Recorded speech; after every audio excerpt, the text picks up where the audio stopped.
السلام علیکم ورحمۃ اللہ۔ کل 10 محرم الحرام ہے، یعنی عاشورہ کا دن ہے۔ بہت سارے لوگ میسج کر کے پوچھ رہے ہیں کہ عاشورہ کے دن روزہ کیسے رکھیں اور اس روزے کے رکھنے کا طریقہ کیا ہے، فضیلت کیا ہے، اس کی نیت کیسے کریں گے، ایک روزہ رکھیں، 2 رکھیں، 3 رکھیں، کتنے روزے رکھنے چاہیے۔ تو آج اس مسئلے کو میں بالکل کلیئر کرنے جا رہا ہوں۔ دیکھیں، عاشورہ کے دن روزہ رکھنے کی بڑی فضیلت ہے۔ ویسے تو پورا مہینہ حرمت والا ہے، پورے مہینے میں جب آپ روزہ رکھیں، ایک روزہ رکھنے پر نبی کریم صلی اللہ علیہ وسلم نے ارشاد فرمایا کہ 30 روزوں کے برابر اللہ رب العالمین ثواب عطا فرماتا ہے۔ اور اسی طرح ایک اور حدیث پاک کا مفہوم ہے، نبی کریم صلی اللہ علیہ وسلم نے ارشاد فرمایا کہ فرض روزوں کے بعد، یعنی رمضان کے روزوں کے بعد نفل روزوں میں سب سے افضل روزے محرم کے روزے ہیں، اور فرض نماز کے بعد نوافل میں سب سے افضل نوافل رات کے نوافل ہیں، یعنی تہجد کی نماز ہے۔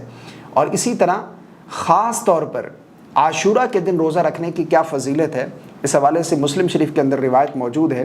حضرت ابو قتادہ رضی اللہ تعالی عنہ سے روایت ہے کہ رسول اللہ صلی اللہ علیہ وسلم نے ارشاد فرمایا، عاشورہ کے دن روزہ رکھنے سے میں اللہ تعالیٰ کی ذات سے امید کرتا ہوں کہ یہ ایک روزہ آدمی کے 1 سال پہلے کے گناہوں کا کفارہ بن جائے گا۔ یعنی جو شخص عاشورہ کے دن روزہ رکھے، یہ ایک روزہ گزشتہ 1 سال کے گناہوں کا کفارہ بن جائے گا۔ اس دن آپ نے روزہ رکھنا ہے۔ اب روزے کتنے رکھنے ہیں، یہ بھی بہت سارے لوگ پوچھتے ہیں کہ 1 روزہ رکھیں، 2 رکھیں، 3 رکھیں۔ دیکھیں، سب سے بہتر افضل یہ ہے کہ 2 روزے رکھے جائیں، یعنی عاشورہ کے دن کے ساتھ پہلے یا بعد میں 1 روزہ ملا لیا جائے، جس طرح کہ حدیث پاک میں بھی ہے۔ کیونکہ جب یہود یہ روزہ رکھتے تھے تو آپ صلی اللہ علیہ وسلم نے پوچھا کہ اس کا کیا ریزن ہے، تم کیوں رکھتے ہو؟ تو انہوں نے بتایا کہ حضرت موسیٰ علیہ السلام کو اور ان کی قوم کو اللہ تبارک و تعالیٰ نے اس دن نجات عطا فرمائی اور فرعون اور اس کی قوم کو غرق کیا، تو شکرانے کے طور پر ہم روزہ رکھتے ہیں۔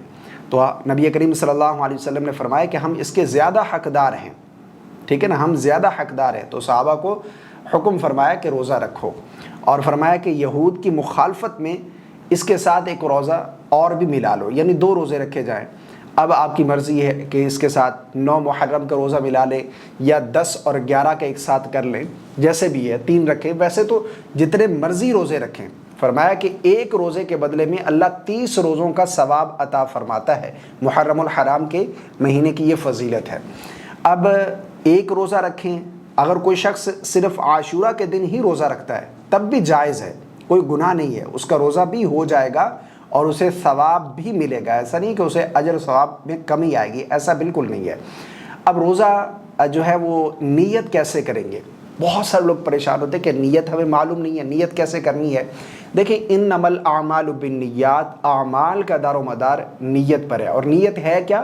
نیت اصل دل کا پختہ ارادہ ہے۔ اب آپ اٹھے ہیں، صبح سحری کھا رہے ہیں، رات کو 3 بجے 4 بجے اٹھ کر آپ کھانا کھا رہے ہیں، کیوں کھا رہے ہیں؟ کیا نیت ہے آپ کی؟ روزہ رکھنے کی نیت ہے۔ تو یہی نیت ہے، ٹھیک ہے نا۔ زبان سے الفاظ ادا کر کے نیت کرنا یہ کوئی ضروری نہیں ہے۔ آپ کے دل میں جو ارادہ ہے یہ اصل نیت ہے، پختہ ارادہ، یہ دل کا یہ اصل نیت ہے، ٹھیک ہے نا۔ آپ نے دل میں ارادہ کر لیا کہ میں آج کا روزہ رکھ رہا ہوں، بس یہی کافی ہے۔ نفل روزہ ہے، ٹھیک ہے نا، آپ اس میں نفل روزے کی ہی نیت کریں گے۔ مجھے امید ہے آپ کو میری باتیں سمجھ آ گئی ہوں گی۔ اللہ تعالی ہم سب کو عاشورہ کے دن روزہ رکھنے کی توفیق عطا فرمائے، اور اس دن ہمیں عبادت کرنے کی توفیق عطا فرمائے۔ عبادت کی بھی کثرت کیجیے گا، نوافل بھی پڑھیں، اس دن روزہ بھی رکھیں۔ اللہ ہم سب کو توفیق عطا فرمائے۔ السلام علیکم ورحمۃ اللہ۔